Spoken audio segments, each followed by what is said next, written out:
Hello student, welcome to another video related to consolidation series. हमारी consolidation series चल रही है और इससे पीछे हम अराउंड 14 वीडियोस जो है मैं यूट्यूब पे अपलोड कर चुका हूँ।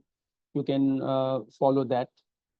बैलेंस शीट की हमारी डिस्कशन चल रही है, basic consolidated statement of financial statement कैसे बनाते हैं, और हम उसके बिल्कुल एंड पे पहुंच चुके हैं। नॉन कंट्रोलिंग इंटरेस्ट की कैलकुलेशन हमें करनी है, जो कि हमें बैलेंस शीट के लिए निकालना पड़ता है रिपोर्टिंग डेट के ऊपर। अच्छा, नॉन कंट्रोलिंग इंटरेस्ट हमें निकालना क्यों पड़ता है? उसकी वजह यह है कि हम सब्सिडरी को नॉर्मली 100% एक्वायर नहीं कर रहे होते। फॉर एग्जाम्पल, हमने सब्सिडरी को एक्वायर किया 80%, तो एनसीआई हुआ 20%। लेकिन जब हम बैलेंस शीट बनाते हैं तो हम सब्सिडरी के हर आइटम को लाइन बाय लाइन 100% अपने साथ ऐड कर लेते हैं। तो एज ए रिजल्ट, अब जब हमने 100% ऐड किया तो उसके अंदर 20% हिस्सा जो है वो एनसीआई का। तो वो 20% की वैल्यू हमें स्टेटमेंट ऑफ फाइनेंशियल पोजीशन के अंदर रिफ्लेक्ट करनी होती है। तो अब इसको हम कैलकुलेट कैसे करेंगे? तो first of all, NCI calculate करने के जैसे गुडविल के दो मेथड थे, इसी तरह एनसीआई कैलकुलेट करने का भी दो मेथड होंगे। पहला मेथड होगा जिसमें हम एनसीआई फेयर वैल्यू के ऊपर मेजर करेंगे। और ये अंडरस्टूड बात है कि जब एनसीआई फेयर वैल्यू पे मेजर होता है तो गुडविल फुल गुडविल मेथड के ऊपर कैलकुलेट होती है, दोनों के साथ कनेक्टेड है। तो पहले हम बात करेंगे एनसीआई की फेयर वैल्यू की कैलकुलेशन। दूसरा, फिर एनसीआई हम फेयर वैल्यू पे कैलकुलेट नहीं करते, प्रोपोर्शनेट मेथड के हिसाब से कैलकुलेट करते हैं। तो दोनों में फर्क है। और अगर सवाल में हमने फेयर वैल्यू पे लिया है तो फुल गुडविल मेथड होगा, अगर हमने प्रोपोर्शनेट मेथड पे लिया है तो फिर फुल गुडविल मेथड की जगह पार्शियल या प्रोपोर्शनेट गुडविल मेथड इस्तेमाल होगा। तो हम सबसे पहले एनसीआई का फॉर्मेट देखते हैं, जो कि फेयर वैल्यू मेथड के ऊपर इस्तेमाल होगा। सबसे पहले हम आइडेंटिफाई करेंगे fair value of NCI at acquisition. क्या ये हमें कैलकुलेट करनी पड़ेगी? अगर हम गुडविल निकाल चुके हैं तो ये वैल्यू ऑलरेडी हमारे पास होगी, हमें इसे कैलकुलेट नहीं करनी, बल्कि गुडविल के फॉर्मेट पे देखेंगे तो ये वैल्यू हमें वहां पर नजर आ जाएगी। अच्छा, अब हमें क्या करना है? अब हमें इसमें ऐड करना है। क्या चीज ऐड करनी है? Share in post acquisition profit of subsidiary. अच्छा, ये कुछ मिलता जुलता लग रहा है। यही share in post acquisition profit हमने कॉन्सोलिडेटेड रिजर्व के अंदर भी लिया था, लेकिन वहां पर हमने पेरेंट की परसेंटेज से मल्टीप्लाई कर दिया था। तो बाकी जो एनसीआई की परसेंटेज है वो यहाँ पर आ जाएगी। इसका मतलब है कि अगर हमने कॉन्सोलिडेटेड रिजर्व की कैलकुलेशन कर ली है तो फिर सिंपली क्या करना है, उसके ऊपर एनसीआई की परसेंटेज लगाकर यहाँ पर भी कॉपी कर देना है। और पोस्ट प्रॉफिट हम बात कर चुके हैं कि नेट एसेट्स के दो कॉलम से हम पोस्ट प्रॉफिट नॉर्मली कैलकुलेट करते हैं। ये ऐड हुआ, पोस्ट प्रॉफिट ऐड हुआ। अब इसमें अगर कोई एडजस्टमेंट है जिसका अफेक्ट एनसीआई के ऊपर आना है तो वो डिडक्ट या ऐड कर दी जाएगी। जैसे for example, impairment of goodwill. Full goodwill method में अगर इम्पेयरमेंट हो रही है तो उसका एक अफेक्ट एनसीआई के ऊपर भी जाएगा। तो इम्पेयरमेंट हमारे एनसीआई की वैल्यू को क्या कर देगी? कम कर देगी। इसी तरह, अगर अनरियलाइज प्रॉफिट है स्टॉक के अंदर, ये कब होता है? जब सेलर सब्सिडरी होता है। अच्छा, बुक्स वगैरह के अंदर टू कॉलम अप्रोच में पीयूआरपी डाल दिया जाता है, मैं यूजुअली इसको सेपरेट रखता हूँ। तो अब इसको याद करने का तरीका ये है कि अगर सेलर पेरेंट कंपनी होगी तो एनसीआई के ऊपर अफेक्ट नहीं आएगा, और अगर सेलर सब्सिडरी कंपनी होगी तो एनसीआई के ऊपर उसका अफेक्ट पड़ेगा। तो ये अभी हम मिनिमम टू एडजस्टमेंट को पॉइंट ध्यान में रखते हैं। ये हमारा एनसीआई आ गया, जो हम कॉन्सोलिडेटेड एसओएफपी बनाते वक्त इक्विटी साइड के ऊपर लेंगे। जब हम इक्विटी कैलकुलेट कर लेंगे शेयर होल्डर्स की, तो उसके बाद यानी कि लायबिलिटी से पहले और शेयर होल्डर्स की इक्विटी के बाद बीच में ये एनसीआई की फिगर आएगी। जब हम बैलेंस शीट का फॉर्मेट बनाएंगे तो उसमें हम ये चीज कवर कर लेंगे। अब अगर हम फुल गुडविल मेथड इस्तेमाल ही नहीं कर रहे हैं और हम प्रोपोर्शनेट मेथड इस्तेमाल कर रहे हैं, तो चीजें वो ही रहेंगी, फर्क नहीं पड़ेगा। अब देखें, जब हमने गुडविल निकाली होगी तो वो भी प्रोपोर्शनेट मेथड से निकाली होगी, तो वहां पर हमारे पास एनसीआई एट एक्विजिशन आ रहा होगा, जो हमने ऑलरेडी कैलकुलेट किया हुआ होगा। ये आप मेरी गुडविल की कैलकुलेशन में और उससे पहले जो मैंने एनसीआई सिखाया था उसमें ये देख सकते हैं, एनसीआई एट एक्विजिशन, और उसमें प्लस कर देंगे शेयर इन पोस्ट प्रॉफिट। तो क्या फर्क पड़ा, सिर्फ एनसीआई एट एक्विजिशन की वैल्यू का डिफरेंस है दोनों में, ये आ गया, बाकी कोई डिफरेंस नहीं है। और वो ऑलरेडी गुडविल की कैलकुलेशन में हमारे पास आ रहा होगा। तो इसका मतलब है गुडविल की कैलकुलेशन के बाद और रिजर्व की कैलकुलेशन के बाद एनसीआई में स्टूडेंट को मसला नहीं होना चाहिए। इसी तरह पीयूआरपी की मैंने कंडीशन बताई, उस कंडीशन के हिसाब से। अच्छा, यहाँ पर अब इम्पेयरमेंट नहीं आएगा। इम्पेयरमेंट क्यों नहीं आ रहा, ऊपर हमने इम्पेयरमेंट माइनस किया था।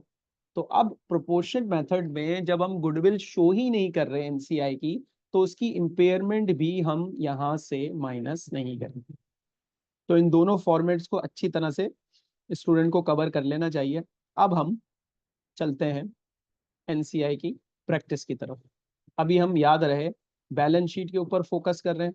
जब हमारी बेसिक बैलेंस शीट कवर हो जाएगी तो हम इनकम स्टेटमेंट कवर करेंगे, और जब हमारा बेसिक इनकम स्टेटमेंट भी कवर हो जाएगा तो फिर हम कंसोलिडेशन की फर्दर एडवांसमेंट की तरफ चलेंगे। तो हम एक सीक्वेंशियल स्टेप्स के अंदर अपनी तैयारी कर रहे हैं, सीक्वेंशियल स्टेप्स के हिसाब से हम चल रहे हैं, ताकि किसी भी लेवल का स्टूडेंट हो, उसे कंसोलिडेशन में हेल्प चाहिए हो तो वो अपने हिसाब से देख ले। एफए के स्टूडेंट्स को अगर कंसोलिडेशन पढ़नी है तो वो बेसिक इनकम स्टेटमेंट और बैलेंस शीट कवर कर लेगा, काफ़ी है। एफआर में आएगा तो थोड़ा सा एडवांस लेवल पे जाएगा। जब वो आगे एसबीआर में जाएगा तो इसी सीरीज के अंदर आगे step acquisition, disposal of subsidiary, consolidated cash flow भी उसको मिल जाएगा।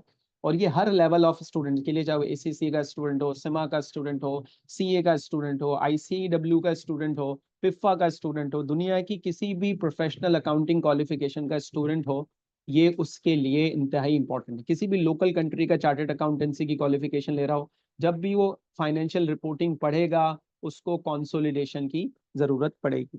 और ये सारी चीजें हम इसके अंदर इंशाल्लाह कवर करेंगे इन डिटेल। अब क्वेश्चन देखते हैं। At 1st January 20x6, G acquire 60% share capital. हमेशा मैं क्या करता हूँ, डेट ऑफ एक्विजिशन को हाईलाइट करता हूँ, फिर एक्विजिशन की परसेंटेज को हाईलाइट करता हूँ, पेरेंट कंपनी आइडेंटिफाई करता हूँ, सब्सिडरी कंपनी आइडेंटिफाई करता हूँ।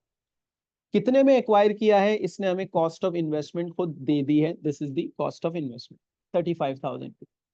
कॉस्ट ऑफ इन्वेस्टमेंट की डिटेल पे जाना है तो स्टार्ट की वीडियोस में आपको कॉस्ट ऑफ इन्वेस्टमेंट की सारी डिटेल्स वहां पे मिल जाएंगी। At that date, the share capital of Barlow, which is a subsidiary company, consisted of 20,000 equity shares. Share capital क्या है, 20,000 शेयर्स हैं और एक की पार वैल्यू 1 है। तो वैल्यू क्या हुई, 20,000 इंटू 1, शेयर कैपिटल है 20,000। और रिजर्व्स यानी कि रिटेन अर्निंग कितनी है एक्विजिशन के ऊपर, उसके रिजर्व्स एट एक्विजिशन आ गए 10,000। ये हमने हाईलाइट कर लिया इसको। ये तो एक्विजिशन के ऊपर आ गए ना, at the date of acquisition information दी हुई। शेयर कैपिटल हम डेट ऑफ रिपोर्टिंग डेट पे भी सेम एज्यूम करते हैं, लेकिन रिजर्व चेंज हो जाते हैं। अब 31 दिसंबर 20x9 एक्विजिशन हो रही है, 1 जनवरी 20x6, और 31 दिसंबर के दिए हुए रिजर्व पेरेंट कंपनी के और सब्सिडरी कंपनी के। पेरेंट कंपनी के भी दिए हुए, सब्सिडरी कंपनी के भी यहाँ पर दिए हुए। तो सब्सिडरी कंपनी के जो रिजर्व्स दिए हुए हैं ये हो गए एट रिपोर्टिंग डेट। तो रिजर्व एट एक्विजिशन भी हमारे पास आ गए और रिजर्व एट रिपोर्टिंग डेट भी हमारे पास आ गए। अब कौन सा मेथड इस्तेमाल करना है, at the date of acquisition the fair value of NCI was valued at 25। अब क्या दिया हुआ है, फेयर वैल्यू ऑफ एनसीआई दिया हुआ है। तो जब फेयर वैल्यू ऑफ एनसीआई दिया हुआ है इसका मतलब है एनसीआई का मेथड क्या हुआ, फेयर वैल्यू वाला, और गुडविल फुल गुडविल मेथड के ऊपर कैलकुलेट हो रही होगी। इस क्वेश्चन की रिक्वायरमेंट में हमें एनसीआई कैलकुलेट करना है 31 दिसंबर 20x9 पर, लेकिन हम इसमें गुडविल भी कैलकुलेट कर सकते हैं एक्विजिशन के ऊपर, हम इसमें कंसोलिडेटेड रिजर्व भी कैलकुलेट कर सकते हैं। डेटा दिया हुआ है तो वो मैं ग्रेजुअली इसमें सॉल्व करके दिखाऊंगा। फिलहाल हम एनसीआई के ऊपर फोकस कर रहे हैं 31 दिसंबर 20x9 के ऊपर, ठीक है।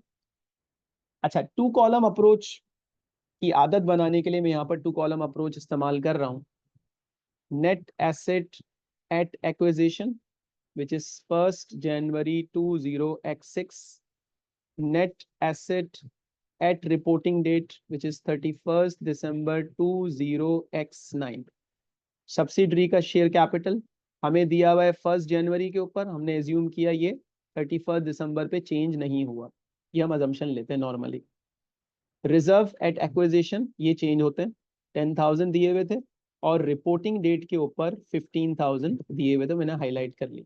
कोई फेयर वैल्यू एडजस्टमेंट नहीं है, तो 30,000 के एट एक्विजिशन हो गए और 35,000 के एट रिपोर्टिंग डेट हो गए, और इन दोनों का जो डिफरेंस होता है that is called post acquisition profit. हालांकि हम अगर रिजर्व का डिफरेंस भी ले लें इस एग्जांपल में तो आंसर 5,000 ही आएगा, लेकिन बड़े सवाल में ऑलवेज एडवाइजेबल कि हम क्या करेंगे, हम नेट एसेट के 2 कॉलम अप्रोच से बैलेंस शीट बनाएंगे। तो पोस्ट एक्विजिशन प्रॉफिट जो 5,000 का आ रहा है, इसमें एनसीआई का शेयर है 40% और इसमें पेरेंट का शेयर है 60%। तो अभी हम एनसीआई की वर्किंग करते हैं, एनसीआई एट फेयर वैल्यू। तो fair value of NCI at acquisition हमें दी हुई है $25,000। इसमें हमें प्लस करना है share in post profit of subsidy. Post profit हमने कितना निकाला है, पोस्ट प्रॉफिट हमने निकाला है 5,000। 5,000 का एनसीआई का शेयर बनता है 40% विच इज 2,000, प्लस कर देते हैं, कोई एडजस्टमेंट नहीं है सवाल में, तो 27,000 is the NCI value to be reported in statement of financial position at 31 December 20x9। तो बट मजे से आसानी के साथ हम इसको कैलकुलेट कर सकते हैं। अब क्या इस क्वेश्चन में हम consolidated reserve eight 31 December 20x9 भी कैलकुलेट कर सकते हैं? तो ऑब्वियसली पेरेंट के रिपोर्टिंग डेट के रिजर्व्स हमें दिए हुए हैं 40,000, तो फिर बाकी क्या बचा, कर सकते हैं कैलकुलेट, तो हम वो भी कर लेते हैं just for the sake of practice. तो consolidated reserve at reporting date,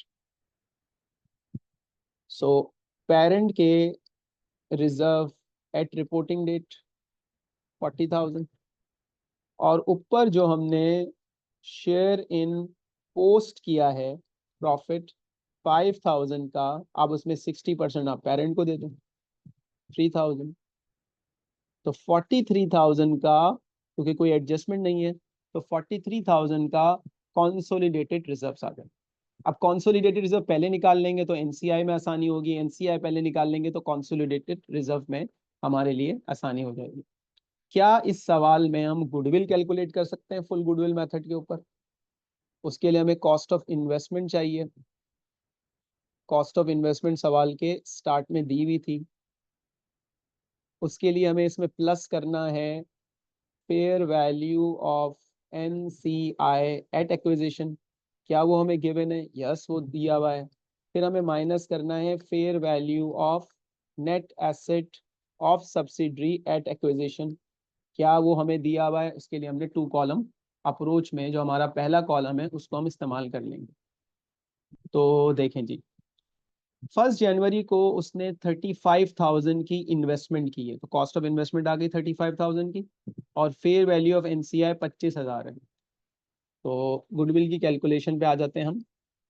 35,000 की कॉस्ट ऑफ इन्वेस्टमेंट है, 25,000 फेयर वैल्यू ऑफ एनसीआई है, और नेट एसेट एट एक्विजिशन के अगर हम कॉलम पे जाएं तो वो हमने कैलकुलेट किया था,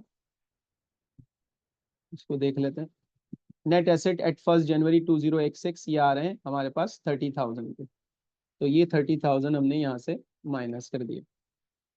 पॉजिटिव गुडविल भी आ सकती है, नेगेटिव गुडविल भी आ सकती है, नेगेटिव गुडविल या बार्गेन परचेज उसका अल्टरनेट नाम है।